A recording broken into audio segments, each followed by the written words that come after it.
Assalamualaikum warahmatullahi wabarakatuh. Bertemu kembali di channel Aldo Bako, dan di sesi kali ini kita bakal membahas atau menjawab pertanyaan yang masuk melalui kolom komentar atau yang langsung via WhatsApp kita, atau yang ada yang di Bukalapak juga kemarin ada yang nanyain. Yaitu kita bahas pertanyaan sebenarnya banyak. Nah, kita di sesi ini khusus menjawab pertanyaan-pertanyaan yang datang dari customer. Nah, jadi pertanyaannya ya tentu tentang bisnis tembakau yang saat ini ya sedang saya geluti. Dan tentunya buat teman-teman yang baru nemu channel ini, stop, jangan ganti channel, karena di sesi kali ini teman-teman bakal saya kasih tahu tentang inspirasi bisnis di tahun 2023 itu bisnis apa yang paling bagus, bisnis apa yang paling profit, yang gurihnya, manisnya itu kerasa banget, dan minim resiko, profitnya gede, bisa dijalankan di mana aja, aman. Nah, gitu kan. Nanti bisnis apa? Nah, sebelum kita beranjak ke sana, kita bahas dulu pertanyaannya. Nah, ya, kita langsung aja. Nah, ini pertanyaannya itu, Bang, kalau misalkan memulai bisnis tembakau itu perlu izin enggak? Nah, aman nggak kalau misalnya dijual? Soalnya banyak yang dirazia. Tempat saya banyak yang dirazia. Jadi gini, untuk teman-teman, untuk apalagi yang pemula biasanya itu yang pertanyaan tuh mereka pasti nanyanya kayak gitu, karena paradigma atau misal problematika bisnis ini ya dulunya memang seperti itu. Tapi kenapa kok bisa sampai terjadi ada kejadian dirazia seperti itu, nggak aman lah gitu kan, nanti kita bahas. Jadi tadi nanya, nah teman-teman tuh nanya, nih bisnisnya itu apa ya, perlu izin apa enggak? Jadi sebenarnya buat teman-teman pemula, jadi membuka bisnis tembakau itu sebenarnya kayak kita buka bisnis apa ya, toko kelontongan biasa aja. Contoh kayak teman-teman pernah sering lihat tentunya kan, toko-toko atau misalnya kelontongan yang kecil, warung-warung kecil, ternyata mereka menjual rokok-rokok yang pabrikan.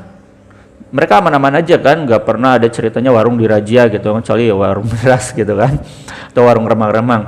Nah, itu ya ketika menjual produk-produk rokok, atau khususnya tuh rokok, nggak ada yang dirazia kan. Nah itu sebenarnya tuh membuka toko tembakau itu, atau misalnya bisnis tembakau, kita buka kios gitu, sebenarnya nggak perlu izin sama sekali, aman. Nah, sebenarnya nggak perlu ada izin sebenarnya gitu kan. Tapi, ketika dibutuhin, tapi kalau dibutuhkan boleh teman-teman nanti misalkan ngambil rujukan dari RT RW setempat, bikin ya surat keterangan usaha ke desa. Nah, gitu bisa itu kan. Nah, nanti bikin di desa, masuk ke kantor desa, nanti bikin surat keterangan usaha bahwa saya itu membuka toko tembakau. Nih, itu boleh kalau diperlukan. Itu kalau diperlukan. Kalau enggak sih sebenarnya enggak masalah, karena gitu kan. Lalu letak masalahnya di mana? Kok jualan tembakau banyak yang enggak aman nih katanya gitu kan. Padahal ya enggak juga gitu kan. Selama kita tahu prosedurnya, SOP-nya. Jadi kenapa banyak yang dirazia? Yaitu satu, pertama mereka itu menjual produk atau rokoknya itu atau tembakau itu yang ilegal. Seperti apa yang ilegal? Yaitu produk atau tembakau yang non cukai. Nah, jadi letak permasalahannya itu ada di pita cukai. Jadi apapun produknya yang dijual ketika tidak menggunakan pita cukai itu pasti bakal kena razia atau kena masalah.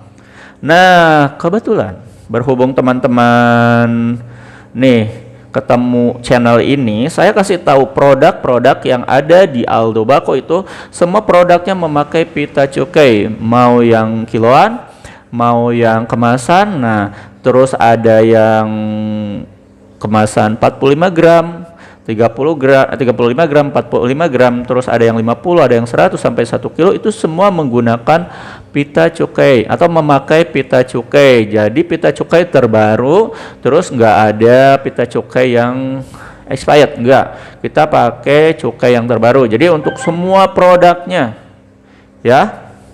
Nah, bentar dulu.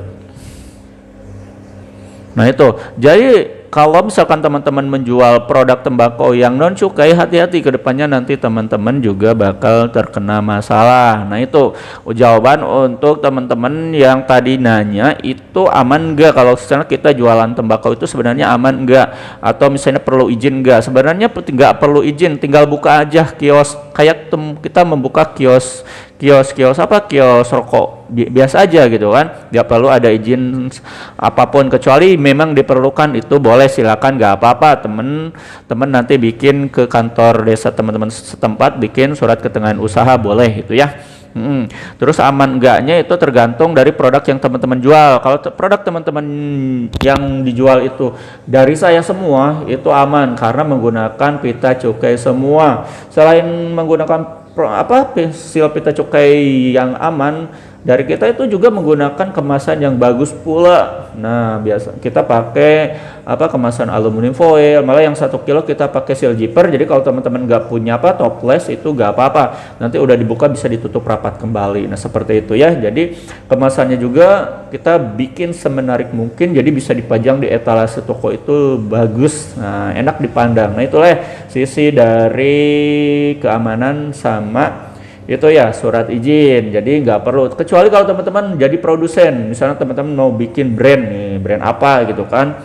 Nah itu ketika teman-teman bikin brand, berarti harus punya pabrik. Ketika punya pabrik, teman-teman berarti harus melalui prosedur-prosedur, nah kayak bikin SHO, SIUP, nah gitu, SHU itu harus teman-teman jalankan. Kalau enggak teman-teman nanti masuk ke itu masalah. Nah itu teman-teman ya untuk pertanyaan tadi seputar surat izin sama keamanan. Nah untuk teman-teman yang saat ini nonton pemula dan pengen usaha di bisnis tembakau tapi modalnya kecil, gak punya modal gede tapi pengen usaha di bidang tembakau, pengen terjun, pengen nyoba-nyoba dulu lah intinya biasanya. Nah teman-teman boleh ngambil, atau teman-teman saya bakal tawarkan untuk teman-teman pemula, nih ada paket 500.000.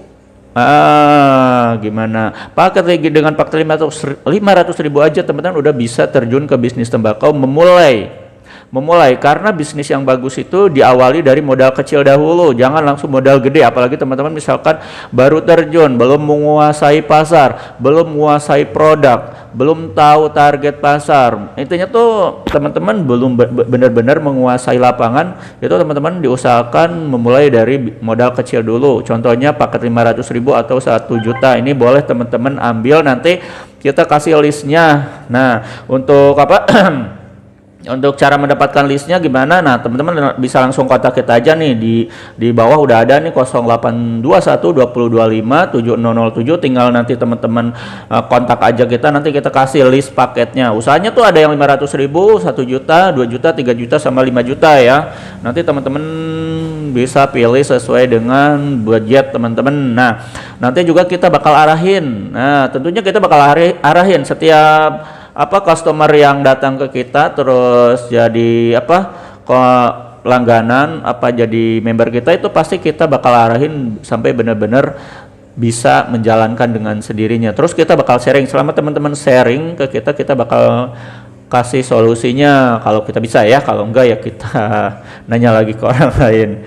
Nah itu ya teman-teman. Nah buat yang sekarang ini galau atau bingung, jadi pengen usaha tembakau tapi modalnya kecil, nah teman-teman ambil aja paket 500.000 dari produk kita. Nah apa aja sih sebenarnya kelengkapannya? Kalau di video-video yang lain udah saya bahas ya. Ada, teman-teman tinggal scroll ke bawah, itu ada banyak sekali video-video saya yang nampilkan atau rincian list paket 500 sama 1 juta. Apalagi yang video kemarin ya, yang 1 juta sama 500 yang dari produk HM, itu ada kiloannya. Teman-teman kalau misalnya ngambil paket 500.000 sekarang udah bisa dapat bako kiloan, dan bako kiloannya tuh bisa milih rasanya, bebas ya. Untuk produk-produk lainnya juga kayak yang kemasan, teman-teman bisa pilih rasa sesuai keinginan teman-teman. Nah itu kelebihan dari kita.